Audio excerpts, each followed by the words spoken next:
side by side. With the wire feed gun angled a little to build up well, use the edge of the bevel to keep the bead straight. Then use the inside edge as a guide, adjusting the travel speed to allow the puddle to flow almost to the middle of the first pass. If the final pass needs to be smaller, hold the gun more perpendicular and increase the travel speed for a narrower bead. In any welding position, flat, horizontal, vertical, or overhead, running hot and straight, stacking as many beads as it takes is the simplest way to fill and cap heavier metal. A fillet weld is used on both lap joints and T-joints, and the technique for both is very similar. Direct the wire into the corner, slightly towards the bottom piece. The work angle determines the position of the fillet in the joint. Angle the wire feed gun to help push the puddle up. Holding the gun more perpendicular to the weld will produce a flatter bead, and when necessary, allow you to travel faster for less weld deposit.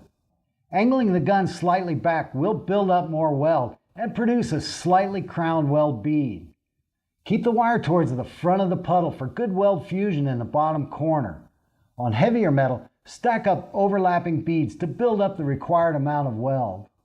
Fillet welds are pretty easy with gas shielded flux core. Just make sure the puddle and slag stay back behind the wire. If molten metal floats in front of the wire and you push the puddle, there is a good chance the bottom corner will not be fused. Corner joints can be fit up with one-piece bevel or by butting the inside edges of square cuts. On thinner metals, open the bevel up so you can control the puddle in the bottom of the joint. On heavier metals, a smaller bevel is often used to reduce the amount of weld deposit and time it takes to complete the joint. The beveled side is going to heat up quicker. Angle the gun as necessary to allow the puddle to flow out and tie into both pieces. On an outside corner, because of the amount of heat and filler metal deposit, the weld will try to sag. For thinner metals, holding the gun more perpendicular to the weld along with a faster travel speed will help keep the base metal and molten puddle cooler.